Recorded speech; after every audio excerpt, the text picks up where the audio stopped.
नमस्कार। कहानी संग्रह में हमारे सभी दर्शकों का हार्दिक स्वागत है। दर्शकों, आज हम आपको इस वीडियो के माध्यम से उत्पन्ना एकादशी पूजा मुहूर्त तथा उसके महत्म को श्रवण करेंगे। महत्म सुनने से पूर्व यदि आप हमारे चैनल पर नए हैं तो सब्सक्राइब करें, वीडियो को शेयर एंड लाइक अवश्य करें। संपूर्ण जानकारी के लिए वीडियो को अंत तक जरूर देखें। उत्पन्ना एकादशी अगहन मास के कृष्ण पक्ष की एकादशी को हम उत्पन्ना एकादशी या उत्पत्ति एकादशी के नाम से जानते हैं। यह एकादशी देवी भगवान श्री हरि के अंश से उत्पन्न होने के कारण उत्पन्ना कहलाई। इसके अलावा भी इनके अन्य नाम हैं, जैसे बेतरड़ी एकादशी देवी, प्राकट्य एकादशी देवी आदि के नाम से भी हम इन्हें जानते हैं। इन एकादशी देवी ने मुरु नामक दैत्य का वध कर सभी देवी देवता पृथ्वीवासी ऋषि मुनि को भय मुक्त किया था। कहते हैं इस एकादशी को व्रत करने से व्रती की 7 पीढ़ियां वैकुंठ धाम में जाती हैं। पद्म पुराण के अनुसार इस एकादशी को श्री हरि विष्णु माता लक्ष्मी के साथ साथ उत्पन्ना देवी की भी पूजा करनी चाहिए। उत्पन्ना एकादशी का व्रत 29 नवंबर या 30 नवंबर कौन से दिन सबसे श्रेष्ठ रहेगा? यह तिथि 30 नवंबर प्रातः 4 बजे से प्रारंभ होकर इसकी समाप्ति का समय 1 दिसंबर 2021 दिन बुधवार मध्य रात्रि 2:13 तक है। उत्पन्ना एकादशी 3 नवंबर को सूर्योदय का समय 6:54 और सूर्य अस्त का समय 5:36 है। एकादशी तिथि को श्री हरि वासर और द्वादशी पारण का समय क्या होगा, ये हम आपको बताएंगे। द्वादशी तिथि 1 दिसंबर बुधवार को शुरू होगी और 2:14 तक रहेगी। उसी दिन बुधवार को यह तिथि समाप्त हो रही है। श्री हरिवासर समाप्त का समय 1 दिसंबर 2021 बुधवार प्रातः 7:34 तक रहेगा। हरिवासर की समाप्ति के बाद ही व्रत का पारण करने पर व्रत का पूर्ण फल प्राप्त होता है। व्रत के पारण का समय 1 दिसंबर सुबह 7:34 से के बाद शुरू होकर 9:45 तक रहेगा। अर्थात पारण का समय यही सर्वश्रेष्ठ रहेगा। व्रत के पारण के बाद यदि किसी कारण बस आप व्रत का पारण नहीं कर पाते तो द्वादशी की तिथि को सूर्य अस्त से पूर्व किसी भी समय आप व्रत का पारण कर सकते हो, लेकिन यह बात स्मरण रहे सूर्य अस्त होने से पूर्व ही व्रत का पारण अवश्य करें।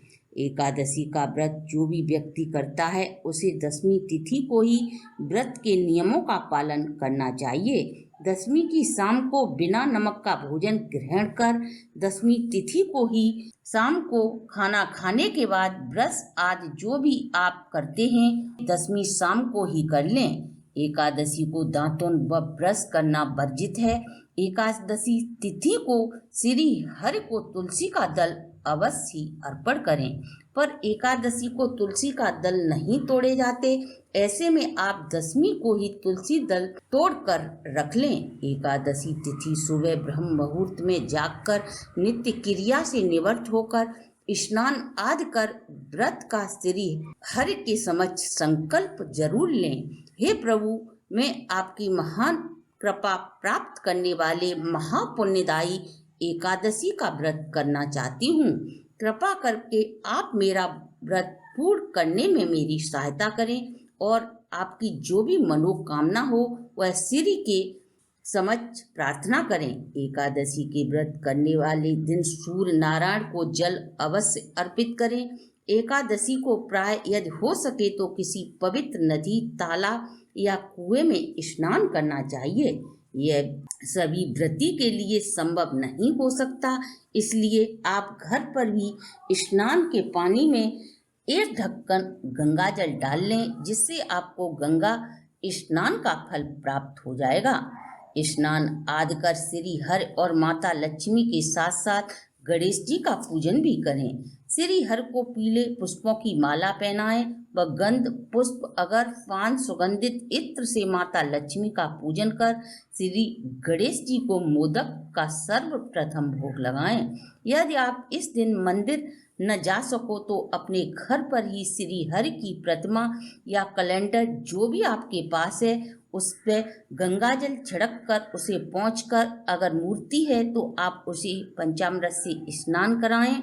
उसके बाद तुलसी दल जो आपने दशमी को तोड़े थे वह श्री हरि की पूर्ण कृपा प्राप्त करने के लिए श्री हरि को अवश्य समर्पित करें। देसी घी का दीपक जलाकर श्री हरि के समक्ष ओम नमो भगवते वासुदेवाय नमः मंत्र के जाप की एक माला अवश्य करें। लेकिन ध्यान रहे श्री गणेश जी की प्रतिमा श्री हरि के समक्ष न रखें। यदि आप पूजा के स्थल में श्री हरि की प्रतिमा के साथ श्री गणेश जी की भी प्रतिमा है तो आप एकादशी के व्रत में श्री हरि की प्रतिमा को एक चौकी पर स्थापित करें, क्योंकि श्री गणेश जी को तुलसी दल अर्पित नहीं किए जाते। इसलिए एकादशी के व्रत में ऐसी फोटो की पूजा में तुलसी दल अर्पित न करें जिसमें श्री हरि विष्णु और माता लक्ष्मी के पास साथ साथ गणेश जी भी हों। इस बात का ध्यान आप अवश्य रखें, तभी आपकी पूजा सार्थक होगी। जो भी मौसम के फल हैं वह श्री हरि को अर्पित करें और वही आप भी खाएं। जो एकादशी का व्रत नहीं करते वो एकादशी के दिन मसूर की दाल या बैंगन लहसुन प्याज का सेवन न करें। यदि आप व्रत को निराहार नहीं रख सकते तो व्रत में फल फूल दही आदि का सेवन कर व्रत रह सकते हैं। एकादशी व्रत में अन्न का सेवन नहीं किया जाता।